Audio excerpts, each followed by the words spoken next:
আসসালামাইকুম সবাইকে। আজ আমরা পড়ব ইউজিং দ্য রং প্রিপারেশন। এটা আমরা কমন মিস্টেক্স বইটা থেকে পড়ছি, যে আপনারা দেখতে পাচ্ছেন। এটা 5th এডিশন আমার কাছে আছে, টিজি ফিটিকেটসে। এখানে ফার্স্ট যে ওয়ার্ডটা দেওয়া আছে সেটা হচ্ছে অ্যাবজর্বড। ঠিক আছে, অ্যাবজর্বডের সাথে প্রায় আমরা কি ইউজ করি? অ্যাট, ভুল করে অ্যাট ইউজ করি। যেমন the man was absorbed at his work. Absorbed মানে অ্যাবজর্ব কথাটির অর্থ হচ্ছে নিমগ্ন থাকা। তাহলে একটা লোক, ওই লোকটি তার কাজে মগ্ন হয়ে আছেন। ঠিক আছে, অ্যাবজর্বড মগ্নতায় ভরে থাকাটাকে ইন দিয়ে, আসলে মগ্নতায় ভরে থাকাটাকে ইন দিয়ে বোঝাতে হয়। এই জন্য the man was absorbed in his work, not at. At হয় না, ইন হয়। আচ্ছা, অ্যাকিউজ অফ। অ্যাকিউজ মানে কি? অ্যাকিউজ হচ্ছে কাউকে ব্লেম করা। ঠিক আছে, মানে দোষারোপ করা। She accused the man for stealing. সে লোকটাকে চুরির দায়ে মানে দোষী করলো, দোষী সাব্যস্ত করলো। তো সেখানে হচ্ছে accuse the man for stealing. For হয় না, অফ হয়। ঠিক আছে, she accuse the man of stealing.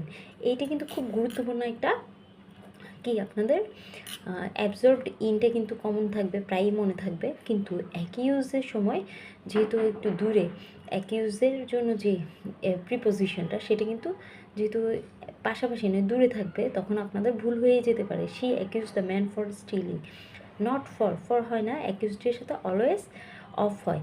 আবার একই জিনিসটা যেমন চার্জ হয়। ঠিক আছে, চার্জটাও কি হয়, যে দোষারোপের ক্ষেত্রে যদি ব্যবহার করে হয়, হ্যাঁ, সেটা কিন্তু চার্জ উইথ হয়। ঠিক আছে, the man was charge with murder. লোকটাকে মানে হত্যার দায়ে অভিযুক্ত করা হয়েছে। আচ্ছা, আরও একটা যেটা বিষয় সেটা হচ্ছে অ্যাকাস্টমড টু। অ্যাকাস্টমড টু হয়, উইথের সাথে হবে না। যেমন I am accustomed with hot water. আমি কিসের সাথে? এটা আসলে সাথে বোঝাতেই আমরা তো উইথ ব্যবহার করি, তাই না?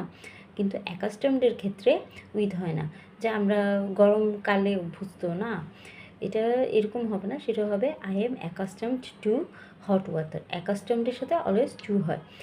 তেমনই ইউজ টু। ঠিক আছে, ইউজ টু উইথ হবে না কখনো, use to. He is use to the hit, he is use to the play game, এরকম টাইপের, হ্যাঁ, ইউজ টু হয়, অ্যাকাস্টম টু হয়। অভ্যাস বোঝাতে অ্যাকাস্টম টু, ইউজ টু। আরও একটা বিষয় হচ্ছে অ্যাফ্রেড অফ। সেটা ফ্রম হয় না। ধরেন আমি কুকুরকে ভয় পাই, Laura is afraid from the dog. Laura is afraid from the dog, এটা একটা কি, ভুল বাক্য।